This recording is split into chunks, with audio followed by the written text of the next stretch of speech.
Buenos días. Les damos nuevamente la bienvenida a nuestro espacio Consejo de Estado en línea de cara al país, que tiene como propósito acercar nuestra administración de justicia a la ciudadanía con temas relevantes y de interés jurídico para nuestra comunidad académica y jurídica.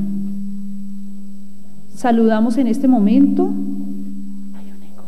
a los tribunales que se encuentran conectados y están recibiendo la transmisión de este espacio. Igualmente, agradecemos a todas las universidades, estudiantes y profesionales que en este momento nos acompañan vía stream a través de nuestra página web o que nos siguen por nuestra cuenta de Twitter @Consejo de Estado. Los invitamos a que nos hagan llegar sus preguntas sobre el tema a través de nuestra cuenta de Twitter o al correo electrónico conferencias@consejodeestado.gov.co. Hoy, en nuestra videoconferencia, se desarrollará el tema el debate actual sobre la responsabilidad del Estado por la función constituyente, a cargo del magistrado de la sección tercera, doctor Ramiro de Jesús Pasos Guerrero.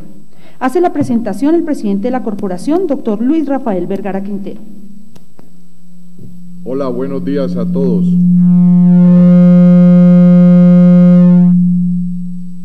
Buenos días a todas las personas que a esta hora nos ven a través de nuestra página web.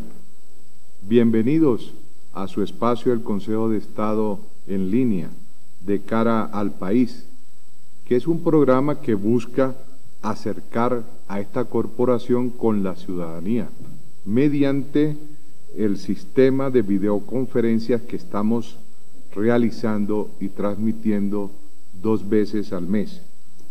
En el día de hoy nos acompaña nuestro buen amigo, compañero y magistrado de la sección tercera del Consejo de Estado, doctor Ramiro de Jesús Pasos Guerrero, quien hará un análisis sobre el tema de la responsabilidad del Estado por la función constituyente.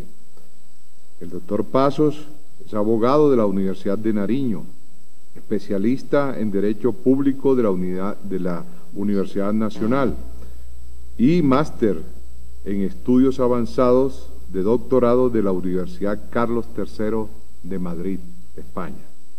Su ejercicio profesional lo ha realizado en la rama judicial, desempeñándose como juez promiscuo municipal, civil municipal del circuito, magistrado auxiliar del Consejo de Estado y magistrado del Tribunal Administrativo del Tribunal de Cundinamarca entre 2001 y el año 2012. Doctor Paso, buenos días. Buenos días, señor presidente, y agradezco esta invitación. Un saludo. Muy buenos días, señor presidente. Le agradezco esta invitación que me ha sido formulada y un saludo cordial a quienes nos siguen a través de los medios audiovisuales de Internet. El tema que voy a presentar es un tema muy actual que suscita a nivel no solo nacional, sino internacional y en el derecho comparado, una evidente polémica. Es un tema que está llamado pues a ser mirado desde distintas disciplinas del saber e indudablemente tiene una connotación muy importante desde el punto de vista jurídico, y que es el debate actual acerca si el Estado puede igualmente ser responsable por daños causados en ejercicio de la función del constituyente. Voy a plantear en primer lugar el problema. Sin duda alguna, uno de los grandes avances en la construcción de una sociedad política democrática ha sido que el ejercicio del control público esté sujeto a controles judiciales. Toda la dimensión, digamos, de la función pública del Estado, en la función ejecutiva, en la función legislativa, en la función jurisdiccional, está igualmente sujeta a control. Los mecanismos de control podemos identificarlos en dos grandes áreas: unos mecanismos de control preventivo y unos mecanismos de control restaurativos o reparadores. Respecto a los primeros, son aquellos que están destinados a obstaculizar, frenar o impedir la vulneración de derechos de los asociados. Y es así, por ejemplo, en el caso colombiano, la acción de tutela, que está destinada a la protección inmediata judicial de los derechos fundamentales individuales. De igual manera, las acciones populares, que están destinadas, es otro dispositivo constitucional muy importante, destinadas a la protección de los derechos e intereses colectivos cuando estos son vulnerados o amenazados por el Estado. De igual manera estaría la acción de cumplimiento, digamos, en esta lógica preventiva. El segundo mecanismo es aquel cuando el daño ya se ha producido, ¿verdad?, en donde ya no tienen oportunidad de operar estos mecanismos preventivos, sino que entran otros dispositivos que tienen como fin la reparación del daño. En este sentido, encontramos que en Colombia existen dos grandes mecanismos judiciales de control reparador, que es el primero, la acción de reparación directa, y también la acción de grupo.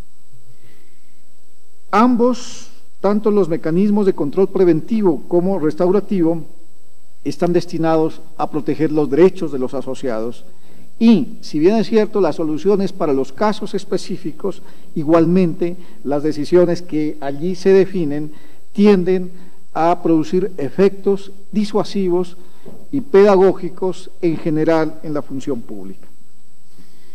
En relación con el Instituto de la Responsabilidad del Estado, habría que afirmar que cada vez más ha venido ganando espacio e importancia, al menos en los últimos 50 años en el mundo, especialmente en los modelos occidentales.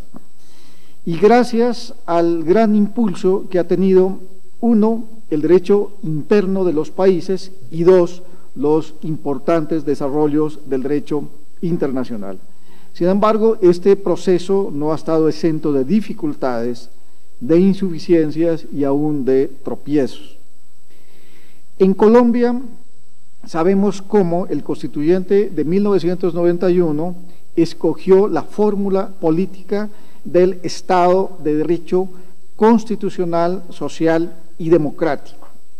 Desde ese punto de vista, en desarrollo de este modelo, se consagró lo que se ha denominado una cláusula general de responsabilidad del Estado, consagrada en el artículo 90 constitucional, destinada a abarcar la totalidad y generalidad de las funciones ordinarias y permanentes del poder público, es decir, la función ejecutiva, la función legislativa y la función jurisdiccional. Indudablemente esto fue, desde el punto de vista constitucional y jurídico en general, un gran avance, digamos, en la protección más integral y global de los derechos de los asociados. El modelo filosófico y político del Estado social y democrático de derecho se construyó sobre la idea de una protección especial y reforzada de la dignidad humana, la cual se concreta básicamente en lo que se denominan los derechos fundamentales a nivel interno y en general en los derechos humanos a nivel del orden internacional. Indudablemente, tan importante como este avance que he señalado ha sido reconocer que igualmente a este modelo del Estado social y democrático de derecho se llega ya sobre otro modelo, que es el modelo del Estado moderno, sobre la idea del Estado-nación soberano. La idea del Estado, del poder soberano, un gran avance de la modernidad ha sido en que ese poder reside exclusivamente en el pueblo, como lo dice nuestro orden constitucional, del cual emanan las autoridades públicas.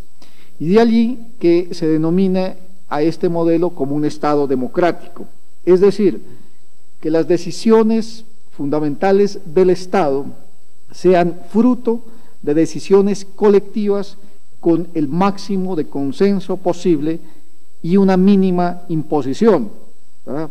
Y también con límites sustanciales y formales.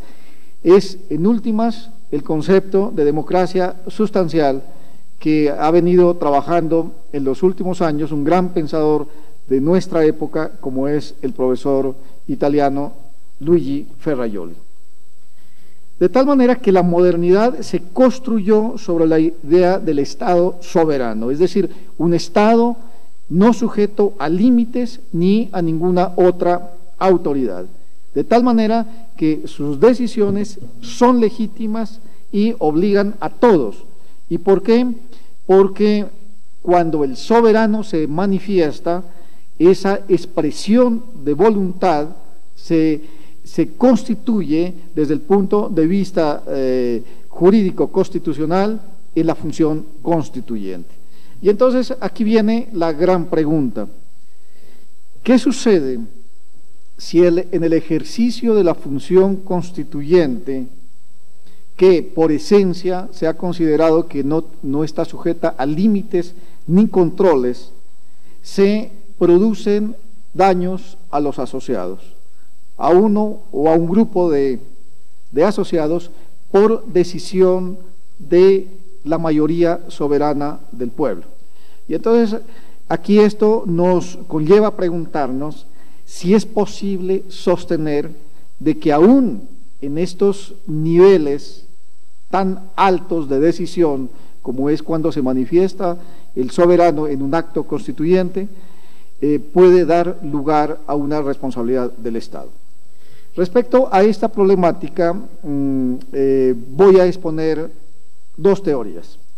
La primera, que la podemos denominar la teoría clásica, según la cual el Estado es irresponsable en estos niveles.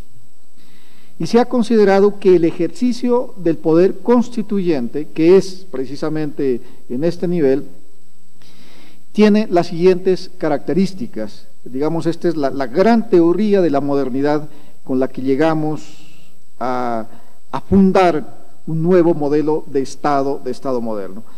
En primer lugar, el poder constituyente es soberano. ¿Y por qué soberano? Porque proviene directamente del soberano, que es el pueblo. En segundo lugar, es un poder originario, porque se considera que es la primera manifestación fundante de todo orden que da origen al Estado y da origen, como lo reconoce nuestro propio orden constitucional, a todas las autoridades públicas. En tercer lugar, el poder constituyente es extraordinario, porque solo se manifiesta en situaciones excepcionales y cesa, a diferencia de los demás poderes constituidos y permanentes. Es decir, el ejercicio, por ejemplo, en Colombia, de la función constituyente puede ser directamente por el pueblo, que fue lo que ocurrió en el año de 1991, cuando se expide, a través de una Asamblea Nacional Constituyente elegida por el pueblo, se expide una nueva Constitución, o a través del mecanismo del constituyente derivado, que es el Congreso, cuando se constituye en función constituyente, y es lo que acabó de pasar recientemente con la famosa reforma del equilibrio de poderes. En cuarto lugar, el poder constituyente es supremo, porque se considera que es superior a toda manifestación de autoridad. En quinto lugar, es directo, porque es la intervención, cuando el pueblo interviene directamente, es la intervención directa del pueblo, que en forma libre y voluntaria participa en su ejercicio. En sexto lugar, es inmune, porque no tiene ningún control ni límite, y todo lo anterior nos lleva a la conclusión de que es un poder irresponsable, es decir, nadie puede llamar a cuentas por la función y las decisiones del Estado en ejercicio del poder constituyente. En Colombia, esta teoría clásica ha sido acogida ya como una línea jurisprudencial hasta el momento consolidada por el Consejo de Estado. ¿Cuál es la idea para justificar que el ejercicio del poder constituyente no pueda causar daños antijurídicos por los cuales pueda responder el Estado? El Consejo de Estado ha considerado, este es el argumento principal, de que frente a las reclamaciones por daños que los asociados puedan hacer por el ejercicio del poder constituyente, no existe a nivel interno un juez natural. Es decir, aquel que pueda conocer y resolver reclamaciones por daños que provengan por las decisiones del constituyente. Y se considera que si el constituyente está investido de un poder soberano, originario e ilimitado, conlleva a que nadie pueda ejercer control frente a sus decisiones.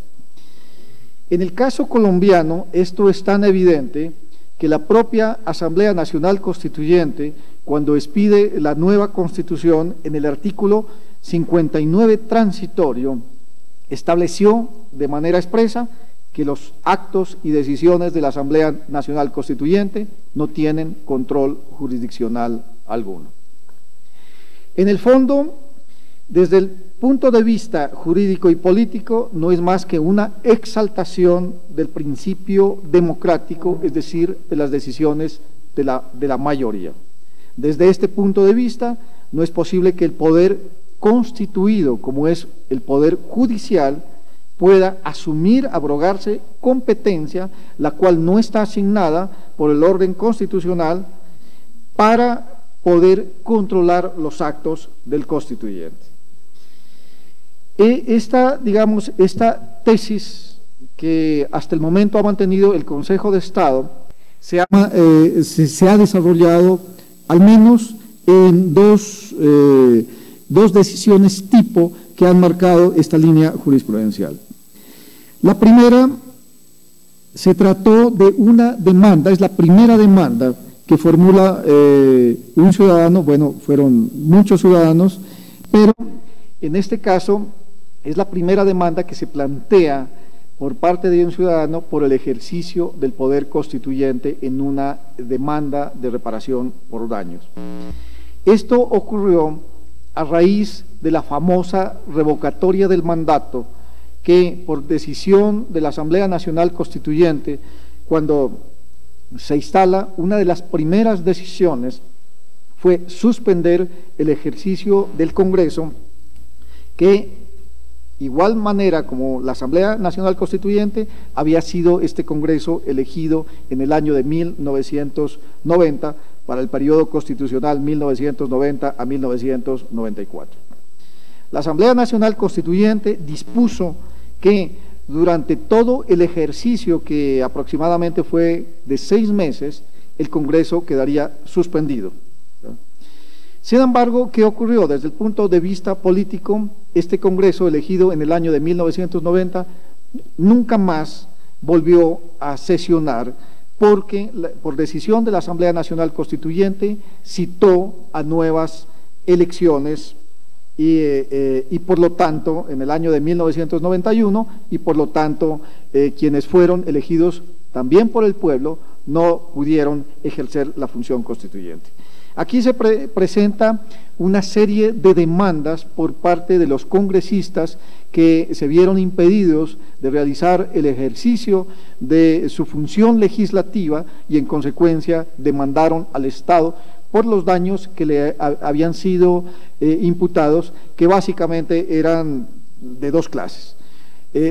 Hablaban de daños morales porque el impacto que les produjo la decisión del constituyente al haber cesado en su investidura de parlamentarios y en el ejercicio del poder legislativo, y de igual manera el efecto que esto tuvo para su grupo familiar, igualmente para el movimiento político al que pertenecían, y en segundo lugar los daños materiales que eran todos los salarios y prestaciones sociales dejadas de percibir por el resto del periodo, que era apenas ese periodo estaba iniciando y que indudablemente tenía efectos patrimoniales muy importantes.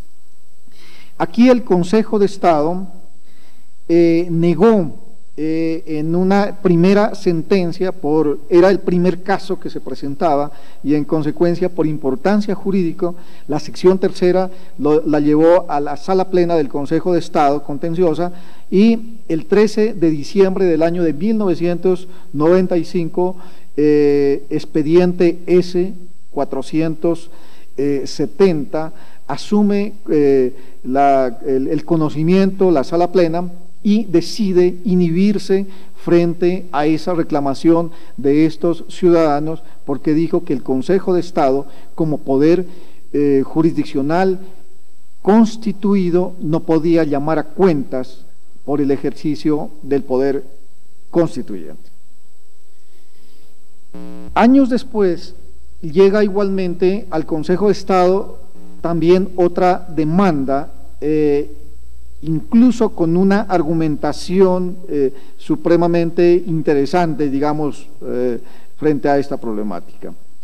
Sucede que igualmente la Asamblea Nacional Constituyente tomó otra decisión, entre otras tantas, de eliminar lo que hasta ese momento existía como el Tribunal Disciplinario. El Tribunal Disciplinario era el órgano que disciplinaba a abogados, jueces y magistrados, y fue sustituido por la Sala Disciplinaria del Consejo Superior de la Judicatura, que igualmente ahora por un acto constituyente igualmente va a desaparecer aproximadamente dentro de un año.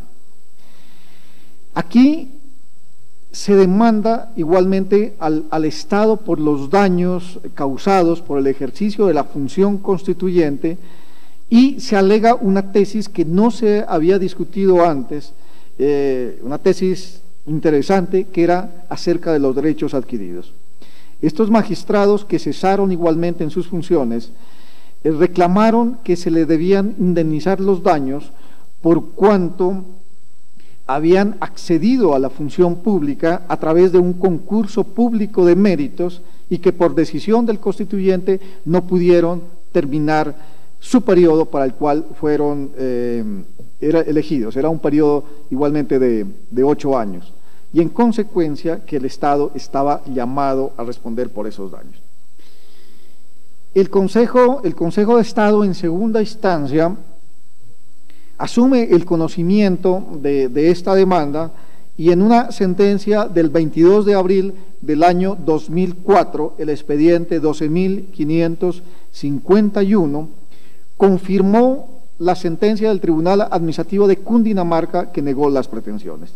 Si bien en el caso anterior el Consejo de Estado se había inhibido de pronunciarse sobre ya la materialidad de fondo de la demanda, en este caso se pronuncia, de alguna manera asume el conocimiento de fondo frente a esta reclamación. ¿Cuál fue la tesis para negar las pretensiones?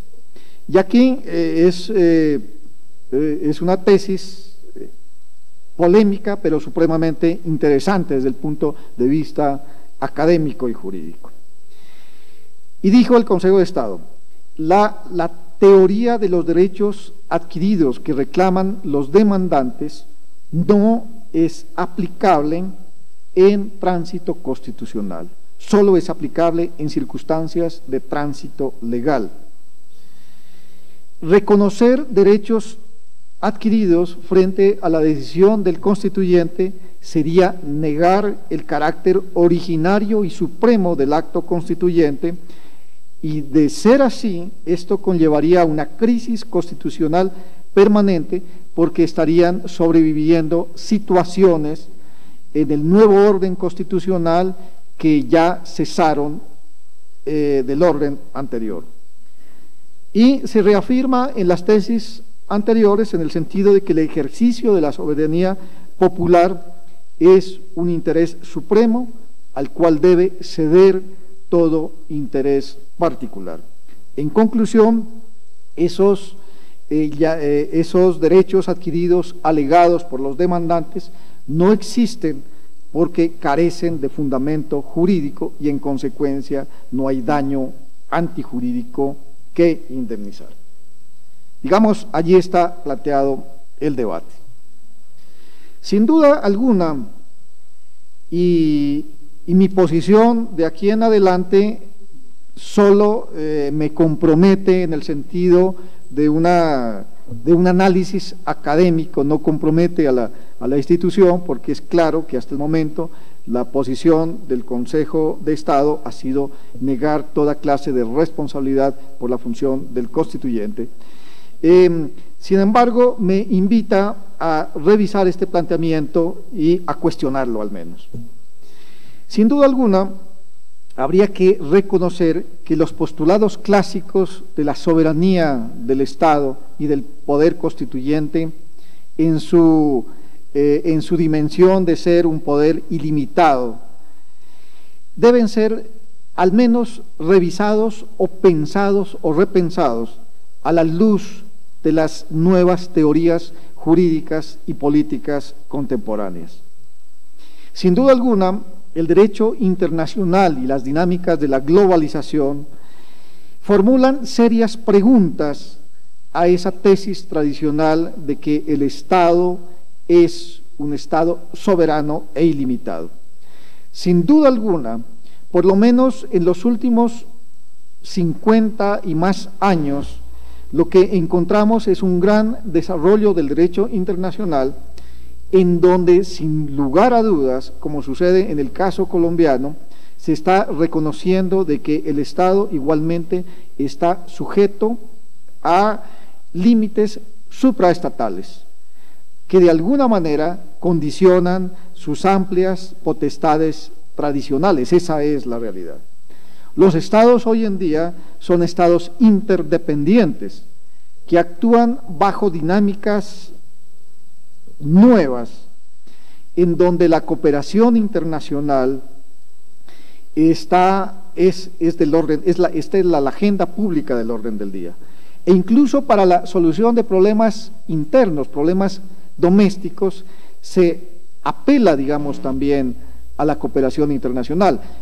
Solamente para citar un ejemplo, el caso de los diálogos de paz en La Habana, en donde de alguna manera el Estado colombiano ha permitido o ha solicitado el acompañamiento de la comunidad internacional. Y esto es evidente. Por otra parte, existen principios universales que son, desde el punto de vista jurídico, imperativos para todos los estados. Es lo que se ha denominado como el jus cogens. Son principios que están destinados a orientar la función del Estado y son lineamientos para los estados. Tales principios son indisponibles y se considera que condicionan, digamos, la acción del Estado, y entre ellos está el respeto por los derechos humanos. A partir, digamos, de estas ideas, o mejor, de esta comprensión de lo que está sucediendo en la realidad, podemos presentar una tesis que de alguna manera estaría respondiendo, digamos, a los cuestionamientos actuales que se le está formulando a la teoría clásica de la responsabilidad del Estado, que con un grupo de estudio de la Universidad Nacional bajo mi dirección la hemos denominado la tesis garantista. ¿Cuál es, digamos, la justificación para sostener esta posición?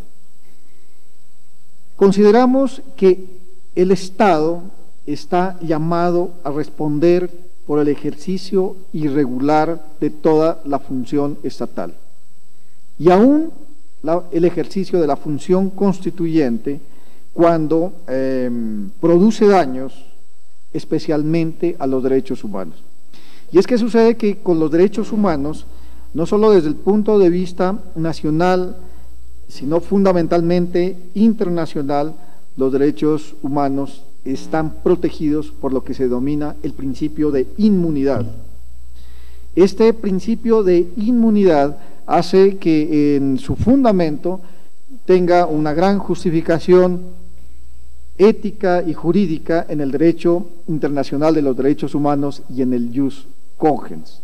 Todos los desarrollos actuales de lo que se denomina el derecho internacional de los derechos humanos no es un derecho que esté destinado a regular el funcionamiento de los estados, sino fundamentalmente a garantizar y proteger a las personas humanas de cualquier nacionalidad, sin ninguna distinción y sin ninguna discriminación.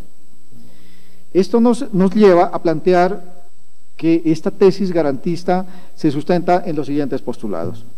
En primer lugar, la responsabilidad patrimonial de los estados es una manifestación del modelo democrático de Estado. Uno de los efectos jurídicos fundamentales del Estado constitucional es que todo el instituto de la responsabilidad estatal abarque el universo de la conducta del poder público en todas sus manifestaciones. Y esto es consecuencia de la estructura misma del Estado de ser, al mismo tiempo, de derecho, democrático y social. En consecuencia, la responsabilidad del Estado es una manifestación muy importante del modelo democrático de Estado. Hoy en día, como ese es el gran legado que nos dejó el gran jurista español, el profesor Eduardo García de Enterría, no es posible aceptar espacios de inmunidad del poder público que lesionen sin justificación los bienes jurídicos protegidos de los asociados. Se opone esta mirada, se opone en esencia, digamos, a todo Estado anterior que era irresponsable, porque hoy en día el Estado constitucional es un Estado fundamentalmente autolimitado en el poder, en el ejercicio del poder, sujeto al principio de legalidad, que tiene controles judiciales en todas las actuaciones y en consecuencia es llamado a responder por su conducta, por sus actuaciones. De tal manera que todo abuso o desbordamiento arbitrario del poder público que vulnere los derechos de los asociados y se materializa en daños antijurídicos genera para el Estado el deber de reparar a las víctimas. Y aquí surge otro argumento de tipo constitucional. De conformidad con las cláusulas 93 y 94 de la Carta Constitucional, tanto la Corte Constitucional Colombiana como el Consejo de Estado en diversos pronunciamientos han ido cada vez más reconociendo que es un derecho fundamental de todos los asociados a la verdad, a la justicia y a la reparación. Si es derecho fundamental de las víctimas a estas dimensiones de derechos, no podría en consecuencia ser inmune al ejercicio de una función tan importante como es la función constituyente. De tal manera que esta sería una respuesta a la necesidad de reforzar la garantía de los asociados y que en últimas está redundando en un reforzamiento de una sociedad democrática y de un Estado igualmente democrático. En segundo lugar, el ejercicio reglamentado del poder. Sucede que el ejercicio de la función constituyente hoy en día está igualmente reglamentada por el orden jurídico, de modo tal que para que una Asamblea Nacional Constituyente o el propio Congreso se constituya en constituyente derivado, solamente lo puede hacer a través de los canales normativos preestablecidos. Es decir, ese poder no es arbitrario, no es ilimitado, está reglamentado por el propio orden constitucional. De tal manera que el ejercicio del poder constituyente está sujeto, por ejemplo, si es el pueblo convocado al ejercicio del poder constituyente directo, está abocado a que haya una ley, y así lo dispone el artículo 376 de la Constitución Política, una ley para que el pueblo decida si convoca una Asamblea Nacional Constituyente con tres objetivos. Uno, para que defina la competencia a la cual esa Asamblea Nacional Constituyente tendrá. Dos, define el periodo y en tercer lugar define la composición. De tal manera que aún el pueblo en ejercicio del poder constituyente está sujeto a procedimientos de convocatoria, de deliberación y de aprobación. En segundo lugar, en relación, ¿qué pasa con el ejercicio del poder constituyente derivado? Cuando el Congreso se constituye en poder constituyente, lo hace sujeto a límites establecidos por el poder constituyente primario. Si traspasa esos límites, cae en lo que ya la Corte Constitucional en diversos pronunciamientos lo ha afirmado en una sustitución de la Constitución, y en consecuencia se ha considerado que desborda la competencia para a la cual fue llamado, y en consecuencia esas decisiones, esos actos legislativos son declarados contrarios al orden constitucional. En tercer lugar, el fenómeno de la globalización. La globalización no solamente es un fenómeno que hay que reconocerlo, innegable, no solamente tiene una connotación económica, quizá esto es donde más se ha estudiado. Igualmente la globalización, para bien o para mal, es un fenómeno mucho más estructural, mucho más amplio en sus dimensiones, e igualmente abarca también una dimensión política y una dimensión jurídica.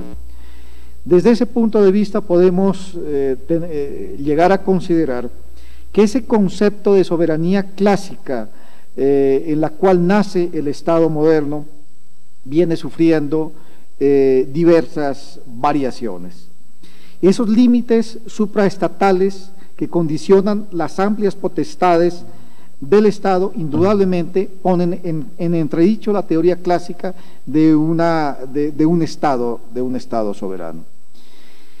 El poder constituyente hoy en día ya no puede ser tomado aisladamente a nivel local. El ejercicio aún del poder constituyente está inserto en las dinámicas propias del desarrollo del derecho internacional, en donde el derecho internacional está reconociendo una serie de valores superiores como principios y derechos de rango internacional y que tienen que tener efecto en el orden interno. Solamente para citar casos, principios como el Pacta Sunt Servanda, valores tan fundamentales como la libertad, la igualdad, la justicia y la dignidad son base ética jurídica del derecho internacional. ¿Esto a qué conlleva? Esto ha permitido que surjan organismos supranacionales que igualmente son fuente de derecho. Son creadores de derechos bajo otras perspectivas más globales destinadas fundamentalmente al respeto y promoción de los derechos humanos. Desde esa perspectiva, todo el principio del jus cogens, en el cual una de las manifestaciones más relevantes son los derechos humanos, habría que reconocerlos que son límites al poder constituyente. Y aquí paso a la cuarta tesis, según la cual los derechos humanos son límites al poder constituyente. Sin duda alguna, todo parece indicar que hoy en día las normas que protegen los derechos humanos, al hacer parte del jus cogens, se constituyen en límites al ejercicio del poder constituyente, porque estos desarrollos normativos tienen un carácter imperativo indisponible de manera unilateral. Desde ese punto de vista, desde el punto de vista del derecho internacional, si una norma constitucional interna de un Estado viola el jus cogens, esa norma es inválida. Sin embargo, aquí se presenta un problema.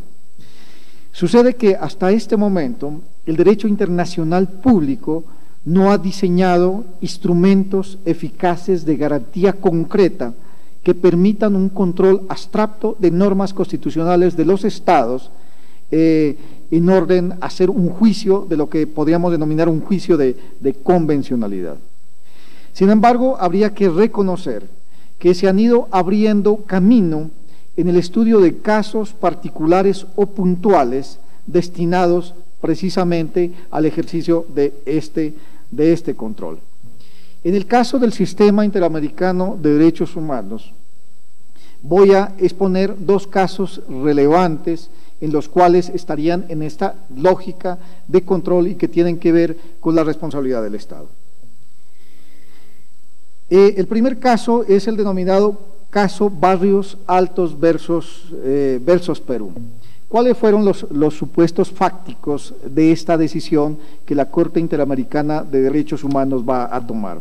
Sucede que en los años 80 del siglo anterior, bajo el gobierno de Alberto Fujimori, se produjeron por parte del ejército diversas graves violaciones a derechos humanos, y una de ellas fue lo que se conoció la masacre en Barrios Altos de Lima, en donde se produjeron varias víctimas y en las cuales las Fuerzas Armadas hicieron aparecer que eran insurgentes alzados en armas. Se iniciaron las investigaciones y el caso cada vez más estaba comprometiendo a altos funcionarios del Estado de la cúpula militar. Al tiempo estaba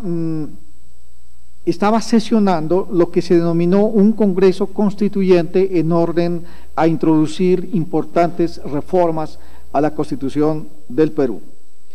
Resulta de que cuando las investigaciones penales estaban muy avanzadas y la responsabilidad de altos funcionarios militares parecía estar seriamente comprometida, el Congreso Constituyente, en ejercicio de la función constituyente, produce una serie de leyes de amnistía que excluyeron la responsabilidad a policías militares y civiles que hubieran participado o cometido violaciones a derechos humanos entre los años 1980 y 1995.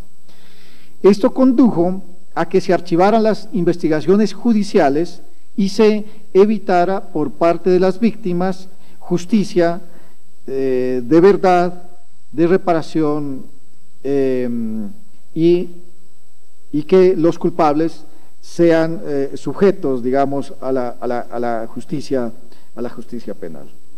La Corte Interamericana de Derechos Humanos declaró en este caso responsable de los daños acaecidos por el gobierno y condenó a reparar a las víctimas de esos daños. La importancia de este caso es que la decisión fue tomada en ejercicio de la función constituyente.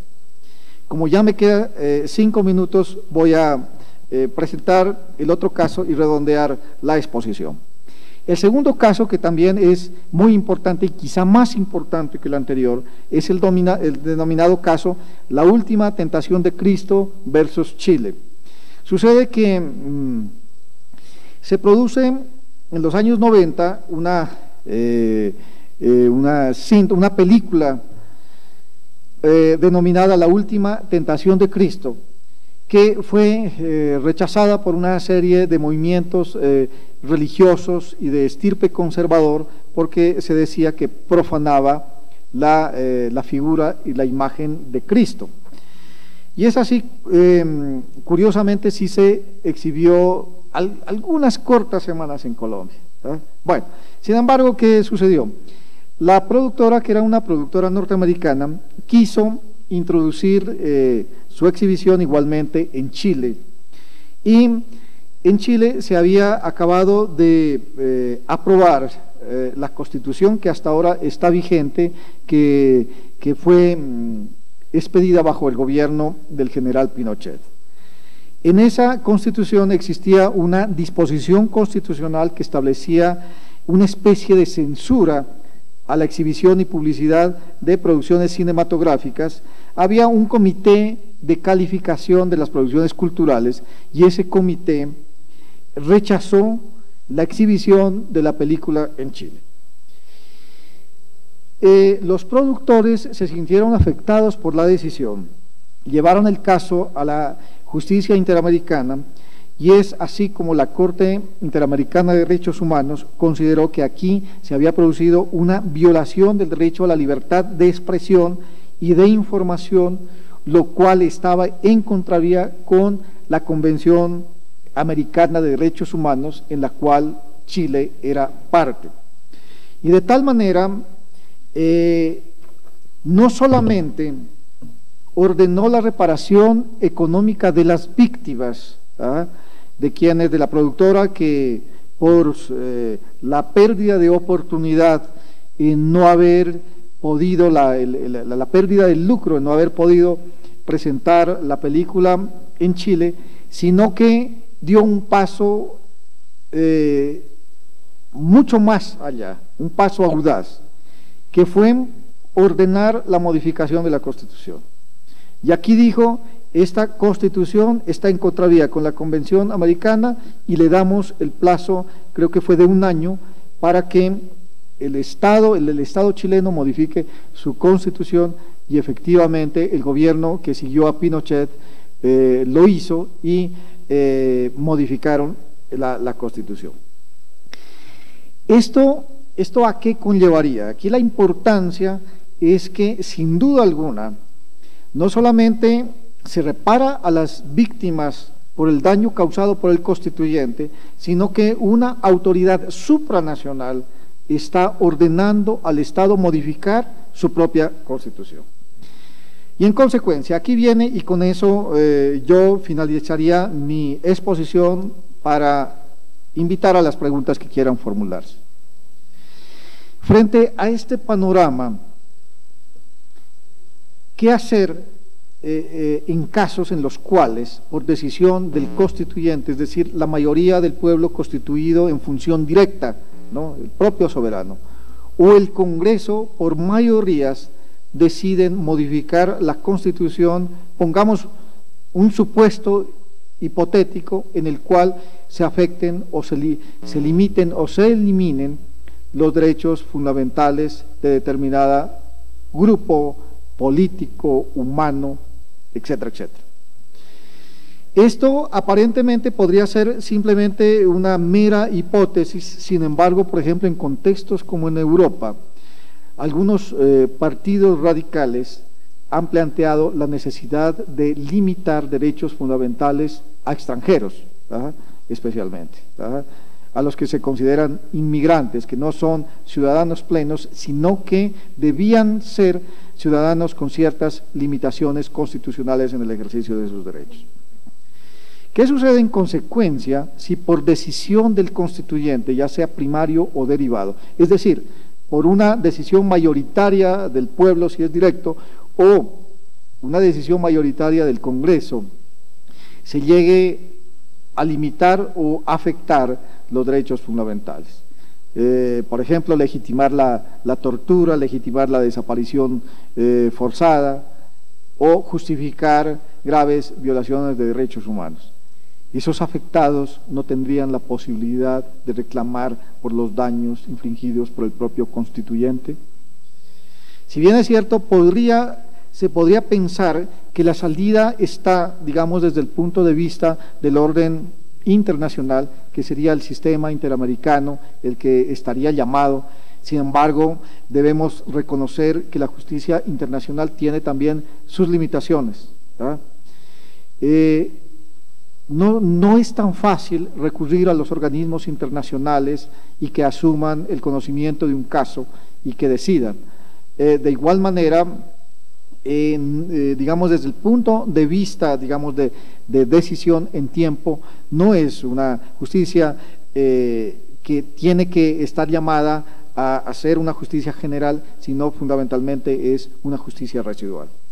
De allí la gran pregunta es si el juez administrativo, si la jurisdicción contencioso administrativa, bajo otra mirada, revisando y reformulando todo lo que hasta aquí se ha venido sosteniendo de que el Estado es irresponsable por la función del constituyente, podría dar ese paso fundamental en orden a proteger y reforzar la protección de la dignidad humana, reconociendo competencia en orden a abordar el conocimiento y decisión de daños causados por el constituyente cuando las pruebas así lo indiquen.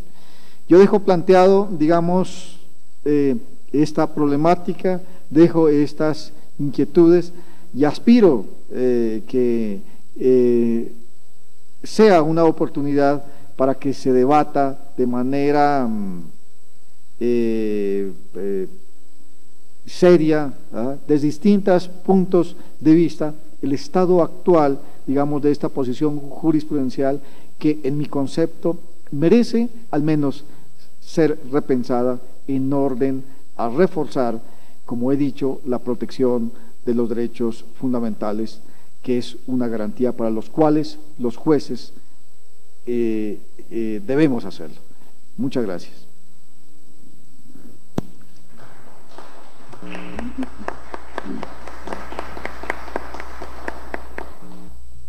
Doctor Ramiro Pasos, muchas gracias por su excelente exposición y disertación sobre un tema tan relevante y de debate en este momento en la comunidad y en la sociedad en general, como es la responsabilidad que le puede asistir al Estado por su función constituyente. Nuevamente saludamos a los tribunales que se encuentran conectados, a los despachos judiciales, ciudadanía en general, que nos siguen también a través de nuestra vía Twitter y por nuestra página web vía Ustream. Pasamos ahora a la sesión de preguntas. Doctor Pasos, tenemos algunas preguntas. Una de ellas nos llega vía Twitter del señor Roberto de Artois y dice: doctor Pasos, la función constituyente es prejurídica, como lo ha dicho la Corte Constitucional en sentencias. ¿Es, por tanto, un acto político exento de control? Respecto a la pregunta que se me formula, indudablemente el ejercicio de la función constituyente es por esencia un acto político, ¿verdad? Un acto político que tiene profundas repercusiones desde el punto de vista jurídico. Tan es así que no solamente tiene la capacidad, si es el pueblo a través de una Asamblea Nacional Constituyente, de cambiar la Constitución como lo hizo en el año de 1991, sino también de reformarla. Pero debo señalar, y en esto es posible, es necesario reiterar, que ese ejercicio de la función constituyente igualmente es un ejercicio reglado, que está sujeto al cumplimiento de unas normas para que sea posible ese ejercicio. De tal manera que hasta el momento lo cierto es que desde el punto de vista jurisprudencial se ha considerado que es un ejercicio no sujeto a control, salvo el caso de que su ejercicio esté de acuerdo a la normatividad legal.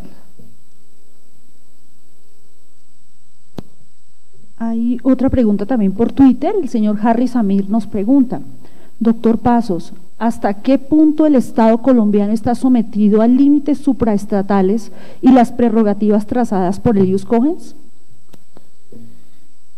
Bueno, al respecto yo debo señalar que el Estado colombiano es parte casi en todos los tratados de derechos humanos y de conformidad con el artículo 93 y 94 de nuestra Constitución, los tratados de derechos humanos a los cuales el Estado los ratifica, se incorpora en el orden interno, de tal manera de que si el Estado ratifica un tratado y lo incorpora al orden interno, está igualmente vinculado al mismo, es decir, el ejercicio del poder estaría regido y limitado por ese tratado. Otra pregunta, doctor: ¿cómo se supera en Colombia el problema metodológico que supone el artículo 59 transitorio de la Constitución Nacional, que indica que la Constitución y los actos de la Asamblea Nacional Constituyente no están sujetos a ningún control jurisdiccional? Claro, allí es un problema y está bien formulado, ese es el gran problema y por eso es de que en aplicación de esa disposición el Consejo de Estado, en las primeras grandes decisiones que se producen por parte de los congresistas que fueron a los cuales cesó el mandato, invocó el Consejo de Estado el artículo 59 transitorio. Esta disposición es que, ¿qué fue lo que sucedió aquí? La Asamblea Nacional Constituyente quiso blindarse, ¿no?, de que sus decisiones no puedan ser modificadas ni menos revocadas hacia futuro, de tal manera que dijo que las decisiones y actos no tendrían control jurisdiccional alguno. Lo que se podría hoy en día plantear es que resulta de que el juez administrativo no solamente es un juez de legalidad, un juez de constitucionalidad, sino también es un juez de convencionalidad. Y ese carácter ha sido reconocido por lo menos en varios últimos pronunciamientos de la Corte Interamericana de Derechos Humanos, en los cuales ha dicho, mire, ¿quién es el juez primero a respetar, aplicar y garantizar la Convención Interamericana de Derechos Humanos? Es el juez interno de los países. Nosotros somos el juez residual, es decir, en la medida que la justicia interna no logre proteger a sus nacionales de conformidad con el ordenamiento jurídico de la Convención, el juez interno debe hacerlo. Entonces, yo creo que aquí estamos en un gran reto de una nueva dimensión del juez, en donde ya no solamente es un juez interno sujeto al derecho interno, sino que también está sujeto al derecho convencional y en consecuencia es un juez de convencionalidad. Y esto de alguna manera ya se ha venido en la sección tercera dando pasos importantes en donde muchas decisiones ya se fundamentan en el derecho internacional. Doctor, nos llega otra pregunta vía Twitter por parte de la señorita Luisa Bermúdez. Doctor, si la función constituyente causa un daño a particular, ¿puede amparar derechos vía tutela o esta es vía residual? Gracias. Bueno, habría que distinguir dos cosas, ¿no? En el inicio yo hablé de cómo en el orden jurídico general y específicamente en el colombiano existen dos institutos que tienden a proteger y garantizar los derechos de los asociados. Uno, que son los institutos de orden preventivo, que es la acción de tutela. Es que la acción de tutela está destinada a que si ya existe una amenaza de vulneración de los derechos, pueda haber un juez que logre parar ese proceso de vulneración para que no se consolide en daños. Pero cuando el daño ya se ha consolidado, pues indudablemente ya la tutela no tiene sentido. Allí lo que viene son los institutos de orden reparador, como es la acción de grupo, si es un daño colectivo, o en caso de daños individuales, pues está el medio de control que es la reparación directa. Doctor, finalmente hay una pregunta que nos llega por correo electrónico y esta persona manifiesta, el señor John, manifiesta que le llamó mucho la atención la sentencia que usted citó sobre el caso de derechos adquiridos por la eliminación del Tribunal Disciplinario. Sin embargo, no alcanzó a captar el número de la sentencia. ¿Usted la tiene disponible, doctor?